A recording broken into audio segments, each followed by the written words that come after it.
Hello दोस्तों, स्वागत है आपका हमारे YouTube चैनल HR एजुकेशन अड्डा पे। आशा करता हूँ कि आप सभी अच्छे होंगे और अपनी तैयारी को और बेहतरीन कर रहे होंगे। जैसे कि आप दोस्तों पता है कि कोरोना की तीसरी लहर आ चुकी है और सब कुछ बंद हो गया है, तो आपको बैठना नहीं है, अपनी तैयारी को और बेहतरीन करना है और एग्जाम आए तब तक सब कुछ आपको जी जान लगा देनी है। और जो मैं आपको सब्जेक्ट बताऊंगा वो है पॉलिटी। आपको पता है दोस्तों, हर एग्जाम में आपको पॉलिटी के क्वेश्चन देखने को मिलते हैं। चाहे आप कोई भी एग्जाम उठा लो, SSC, railway, UP police, Haryana police, SSC के जितने भी एग्जाम हैं सभी में आपको पॉलिटी देखने को मिलती है। तो आइए दोस्तों, पॉलिटी शुरू करते हैं। और एक बात और दोस्तों, आपको यहाँ पे जो हमारा चैनल है HR एजुकेशन अड्डा पे, आपको सारी की सारी पॉलिटी की क्लासें प्रोवाइड की कराई जाएगी। तो आप हमारे साथ बने रहिए। तो आज हमारी ये पहली क्लास है, तो आइए शुरुआत करते हैं दोस्तों। Indian polity, Indian polity, polity, Indian polity. हमें भारत की राज्य व्यवस्था पढ़नी है। भारत की राज्य व्यवस्था, राज्य व्यवस्था, राज्य व्यवस्था। यहाँ पे राज्य की व्यवस्था, राज्य की व्यवस्था। यहाँ पर दोस्तों की कोई एक पर्टिकुलर राज्य की बात नहीं हो रही, यहाँ पर पूरे देश की बात हो रही है। और किसी भी देश की व्यवस्था के लिए चार फैक्टर, किसी भी देश की व्यवस्था के लिए चार फैक्टर जरूरी होते हैं। चार फैक्टर कौन कौन से दोस्तों? नंबर एक, जमीन, उस देश की अपनी जमीन होनी चाहिए। नंबर दो, उसकी जनसंख्या होनी चाहिए।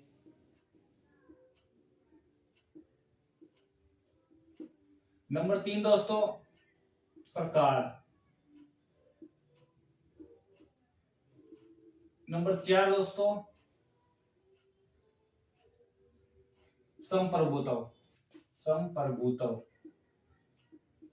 सरकार के पास अपना बहुमत होना चाहिए, तो वो कोई भी डिसीजन अच्छे से ले सकेगी और देश का व्यवस्था को अच्छी तरह से बनाए रख सकेगी। ये जो चार फैक्टर है, ये किसी भी देश के पास होने चाहिए। ये चार फैक्टर हो गए तो देश की व्यवस्था को बनाए रखा जा सकता है अच्छी तरह से। एक तो जमीन। अब जैसे तिब्बत है, तिब्बत के पास अपनी जमीन नहीं है क्योंकि चीन ने 1951 में तिब्बत की जमीनों पर कब्जा कर लिया था। तो जनसंख्या, एक जनसंख्या होनी चाहिए, एक सरकार जो सही डिसीजन ले सके, और एक जो सरकार है उसका अपना बहुमत हो सके। तो ये चार चीजें बहुत जरूरी होती है। अब राज्य व्यवस्था को बनाए रखने के लिए दोस्तों कानून होने चाहिए। तो आगे देखिए ना दोस्तों, राज्य व्यवस्था को बनाए रखने के लिए कानून की जरूरत होगी। राज्य व्यवस्था को बनाए रखने के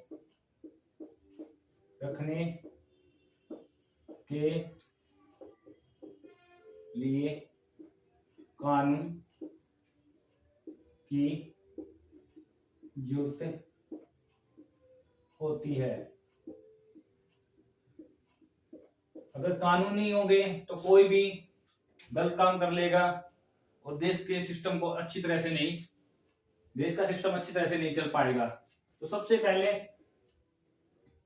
कानून बनाने का काम, कानून कानून को बनाने का काम हमारी विधायिका का होता है। कानून बनाने का काम विधायिका का, ठीक है दोस्तों, जिसे कहते हैं हम लेजिस्लेचर, ठीक है दोस्तों। अब कानून बना दिए, अब उसको लागू करने का काम किसका होगा? कानून को लागू करने का काम दोस्तों, कानून को लागू करने का काम हमारा होगा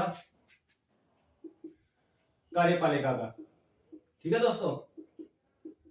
क्लास आपको अच्छी लगे तो क्लास को लाइक करना और चैनल को सब्सक्राइब करना और कमेंट्स करके बताना कि क्लास आपको कैसी लगी कार्यपालिका। और क्लास के अंदर ही आपको सारी चीजें याद कराई जाएगी, नोटबुक में बनाना अपनी।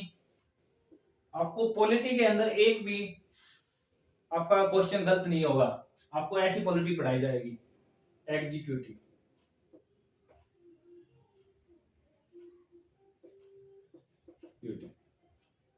ठीक है दोस्तों, कानून बनाने का काम हो गया कार्यपालिका का, उसको लागू करने का काम हो गया हमारी कार्यपालिका का। अब कानून को हम बनाए रखने का काम किसका होगा? कानून को बनाए रखने का काम,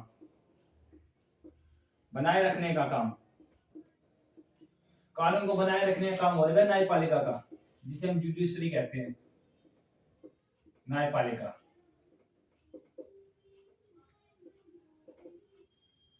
जुडिशरी। ठीक है दोस्तों, अब राज्य व्यवस्था को बनाए रखने के लिए कानून की जरूरत होगी। अब कानून बनाने का काम हमारी विधायिका करती है, कानून को लागू करने का काम हमारी कार्यपालिका करती है।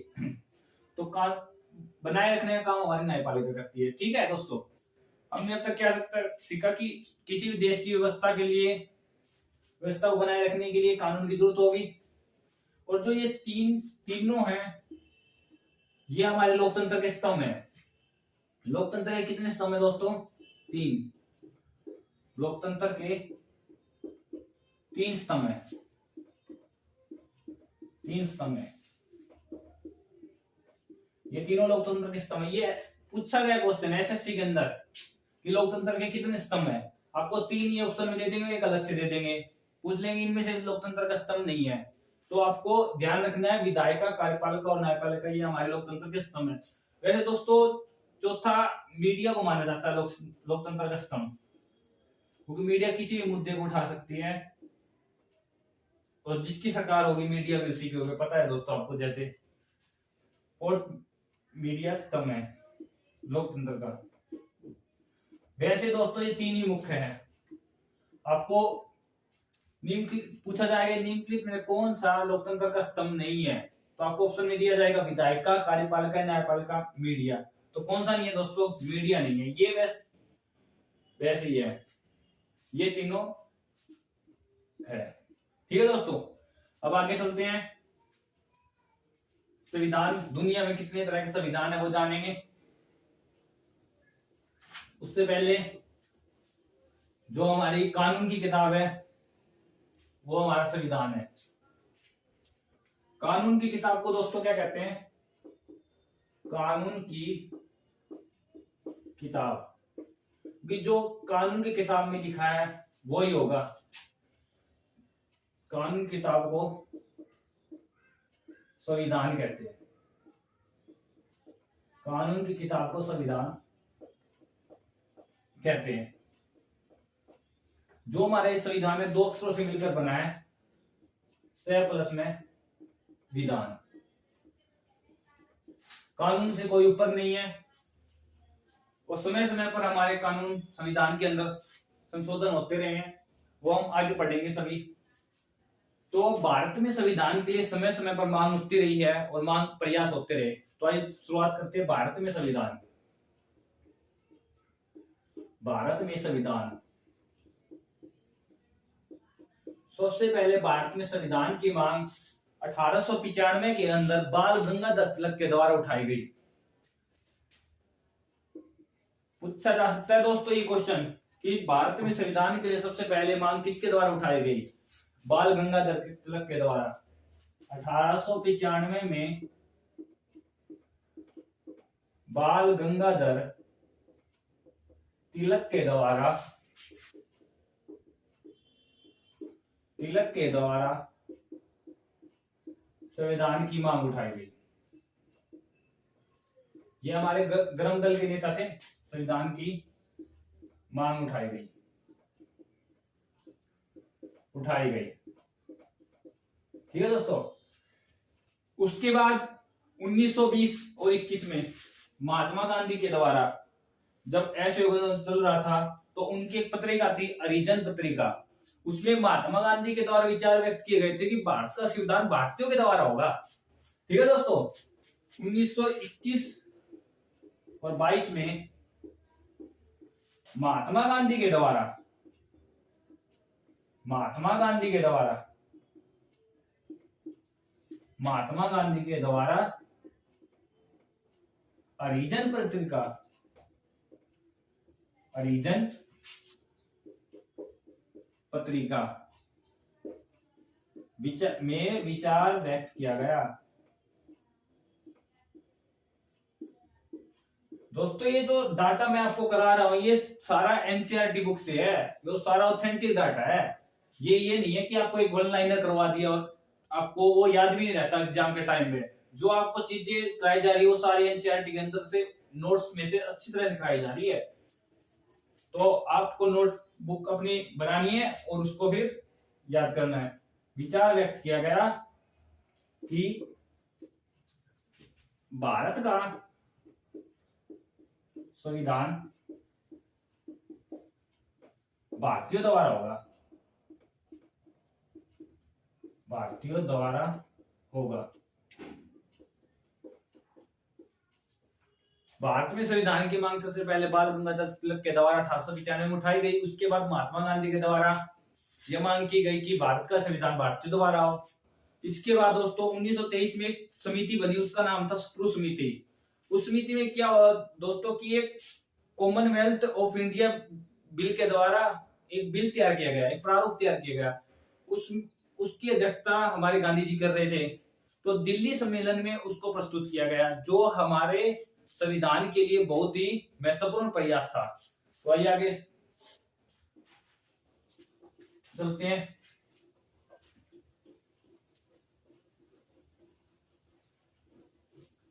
उन्नीस सौ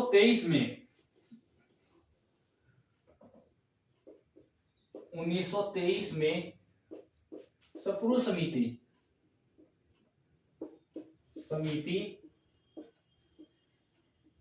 के द्वारा कॉमनवेल्थ ऑफ इंडिया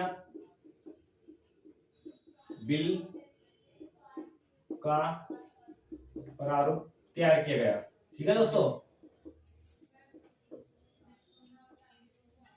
जिसकी अध्यक्षता हमारे गांधी जी कर रहे थे और इसको दिल्ली सर्वदलीय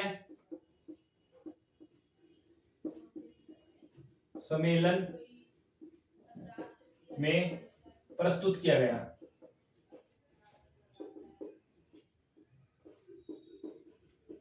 जो दोस्तों हमारे संविधान के लिए महत्वपूर्ण प्रयास था, जो हमारे संविधान के लिए महत्वपूर्ण प्रयास था।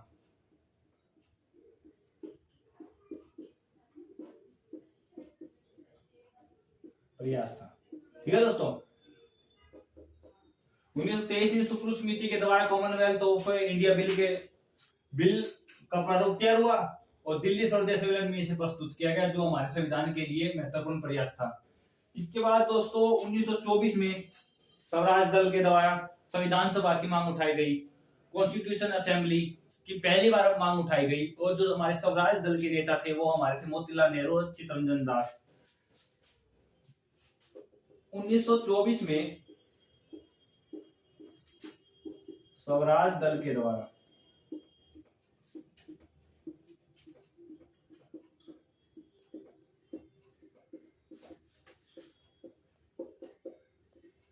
संविधान सभा की मांग उठाई गई।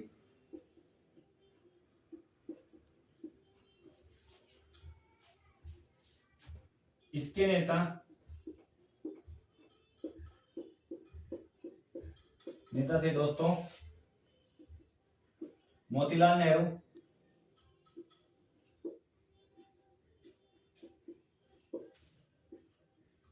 और चित्तरंजन दास।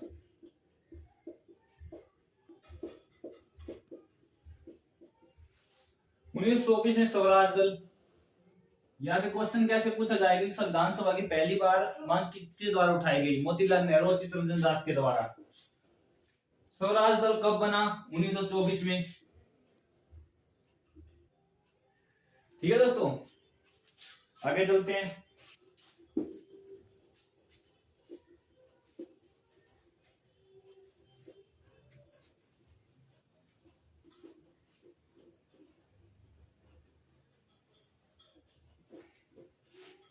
इसके बाद 1928 में 1928 में 1928 में नेहरू रिपोर्ट प्रस्तुत की गई।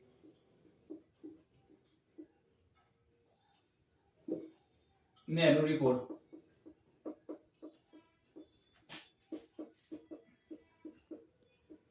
प्रस्तुत की गई।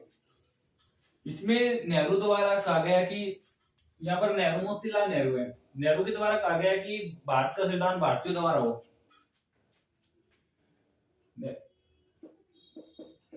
भारत के संविधान की मांग की गई। संविधान की मांग की गई। इसके बाद 1934 में एम.एन. राय के द्वारा हमारे संविधान का प्रारूप तैयार किया गया, ड्राफ्ट। 1934 में ये क्वेश्चन दोस्तों पूछा जा सकता है कि संविधान सभा का प्रारूप किसने तैयार किया? एम.एन. राय, मनेंद्र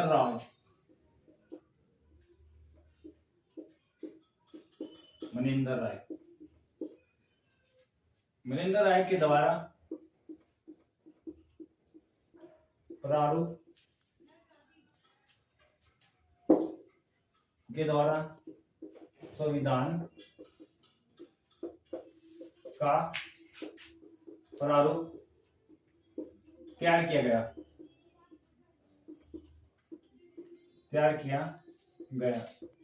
प्रारूप को यहाँ बोल रहे हैं ड्राफ्ट। टेम्परेरी ड्राफ्ट था दोस्तों ये। टेम्परेरी मतलब इस संविधान को जो टेम्परेरी तैयार किया गया था, किसके द्वारा? एम.एन. राय के द्वारा। उसके बाद दोस्तों 1935 में हमारे भारत का सबसे बड़ा कानून पारित हुआ, जो सबसे बड़ा विस्तृत और लंबा था। उसमें बहुत से काम हुए, देखते हैं, आगे चलते हैं।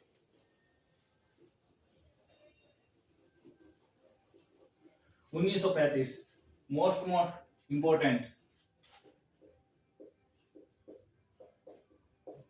है दोस्तों ये। 1935 ये हमारे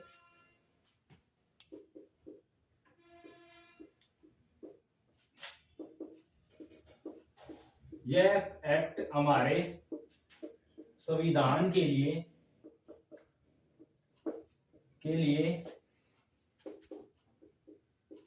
मील का पत्थर साबित हुआ।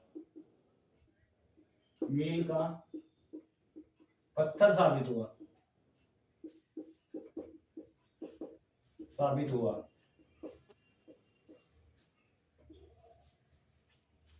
इसमें से 321 धाराएं, इस एक्ट से 321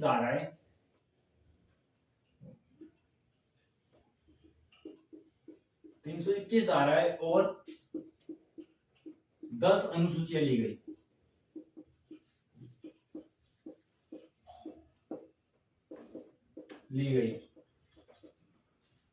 और 250 आर्टिकल भी इसी एक्ट से उठाए गए।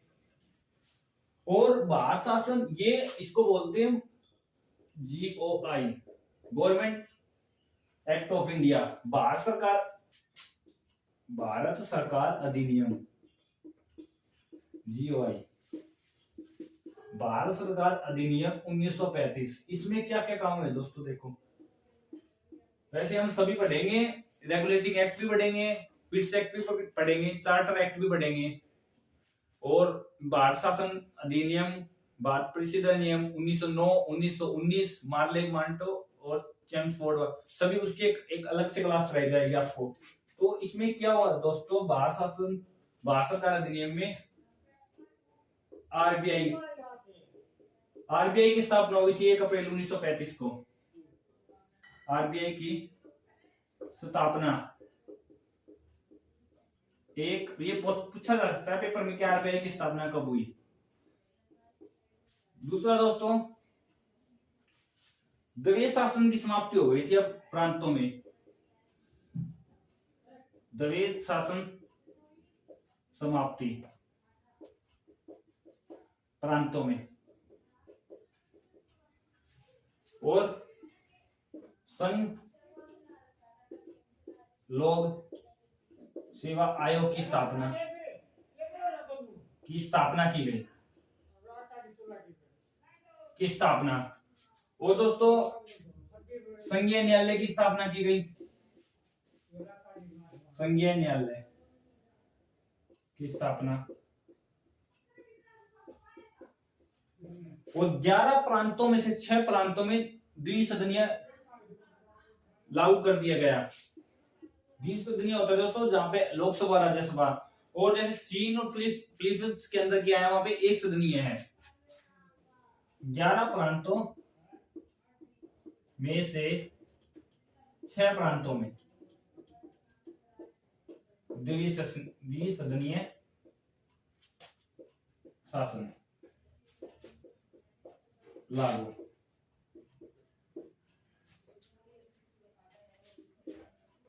केंद्र में द्विज शासन लागू। 1935 क्या है दोस्तों, 1935 जो हमारा एक्ट है, ये हमारे संविधान के लिए मील का पत्थर साबित हुआ। 321 धारा 10 अनुसूचियां ली गई और 250 आर्टिकल भी इसी अनुच्छेद से लिए गए। और क्या हुआ, भारत सरकार अधिनियम 1935 में आरबीआई की स्थापना हुई। द्विज शासन की समाप्ति हो गई प्रांतों से, और संघ लोक सेवा आयोग की स्थापना हुई। 11 प्रांतों में से 6 प्रांतों में द्विसदनीय लागू हो गया शासन। द्विसदनीय होता है लोकसभा और राज्यसभा, और संघीय न्यायालय की स्थापना कर दी गई। आगे चलते हैं दोस्तों। क्लास आपको कैसे लगी, आपको कमेंट करके बताना है। और आपको रेगुलर इस चैनल पे एचआर एजुकेशन अड्डा पे आपको रेगुलर क्लास मिलती रहेगी, और आपको मैथ की क्लास भी प्रोवाइड कराई जाएगी। सभी सब्जेक्ट की क्लास आपको इस चैनल पे प्रोवाइड कराई जाएगी। उसके बाद दोस्तों 1936 में एक फेसबुक अधिवेशन हुआ, जिसकी अध्यक्षता जवाहरलाल नेहरू कर रहे थे। कांग्रेस के द्वारा संविधान के लिए सबसे पहले मांग उठाई गई, कांग्रेसियों के द्वारा 1936 में। 1936 में 1936 कांग्रेस के द्वारा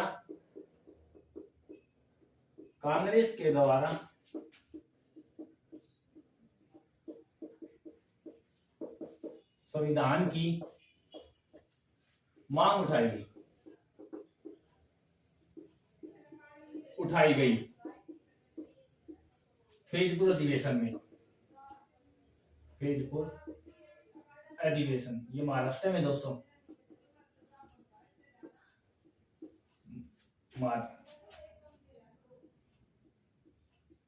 अधिवेशन में तो कांग्रेस के द्वारा संविधान की मांग सबसे पहले कहां उठाई गई, फेसबुक अधिवेशन में, जिसकी अध्यक्षता कौन कर रहे थे, हमारे जवाहरलाल नेहरू। इसके बाद दोस्तों, इसके बाद क्या हुआ,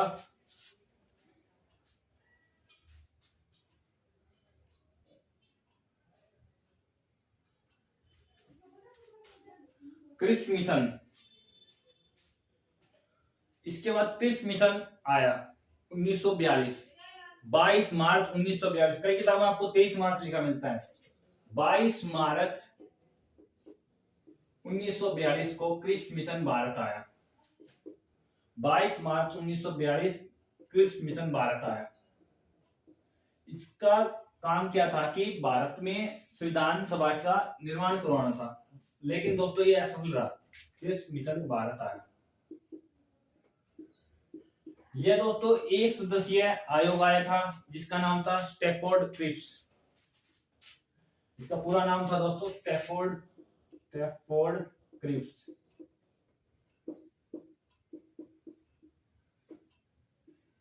महात्मा गांधी और क्रिप्स के बीच मीटिंग हुई, और इस जो ये मिशन आया था, इसमें जो औपनिवेशिक स्वराज था उसके लिए निश्चित तारीख नहीं की गई थी। तारीख को निश्चित नहीं किया गया था। तो महात्मा गांधी के द्वारा कहा गया कि जो ये है ये दिवालिया बैंक जो महात्मा गांधी के द्वारा जो वाक्य प्रयोग किया गया था कि जो ये मिशन है ये पोस्ट डेटेड चेक की तरह है। महात्मा गांधी ने कहा, महात्मा गांधी द्वारा इस मिशन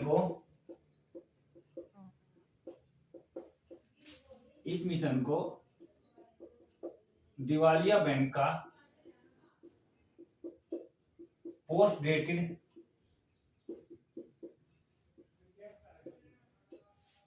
चेक कहा गया। क्या था दोस्तों, ये पूछा जा सकता है आपको तारीख पूरी क्रिप्स मिशन भारत कब आया। 22 मार्च 1942 को। कौन आया था? स्टैफोर्ड क्रिप्स आया था और ब्रिटेन सरकार के द्वारा इसको भेजा गया था। महात्मा गांधी ने इसमें एक तारीख निश्चित नहीं की थी कि भारत का संविधान कब बनेगा, कैसे बनेगा। इसको महात्मा गांधी ने कहा गया इस मिशन को दिवालिया बैंक का पोस्ट डेटेड चेक कहा गया। इसके बाद सबसे इंपोर्टेंट कैबिनेट मिशन भारत आया।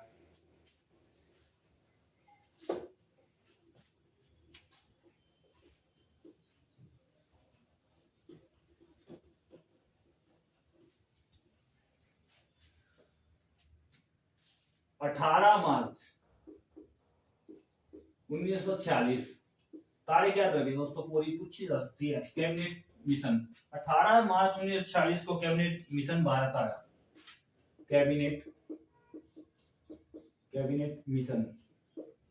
और यह मिशन दोस्तों जो ब्रिटेन के प्रधानमंत्री थे, ब्रिटेन प्रधानमंत्री सर कैलिमेट इटली के द्वारा भेजा गया था, जो उस समय ब्रिटेन के पीएम थे।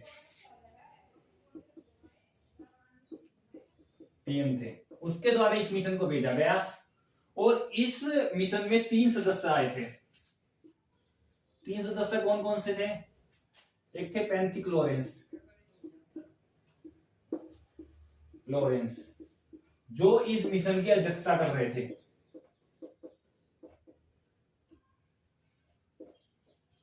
अध्यक्ष थे। और दूसरे थे एवी अलेक्जेंडर।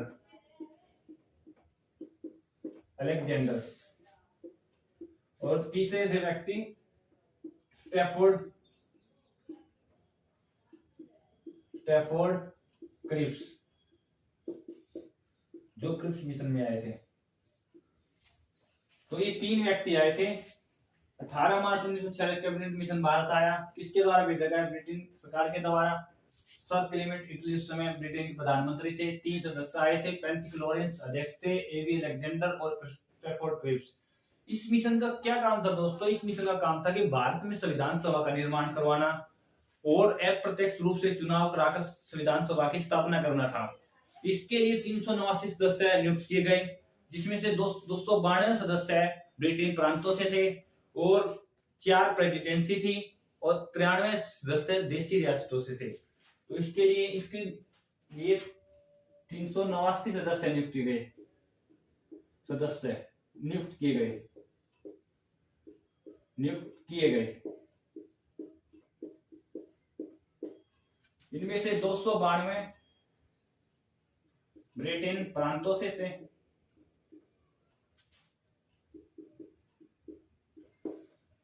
4 प्रेसिडेंसी से थे। 4 प्रेसिडेंसी कौन कौन सी थी दोस्तों? एक अजमेर, कुर्ग कर्नाटक में। ये पूछी जा सकती है दोस्तों क्वेश्चन पेपर में कि 4 प्रेसिडेंसी कौन सी। आपको 4 ऑप्शन दे दिए जाएंगे और चारों में से एक हटा दी जाएगी और पूछ लिया जाएगा। तो इसको याद रखना है। आगे थी दिल्ली और बलूचिस्तान। ये 4 प्रेसिडेंसी थी और 93 देशी रियासतें।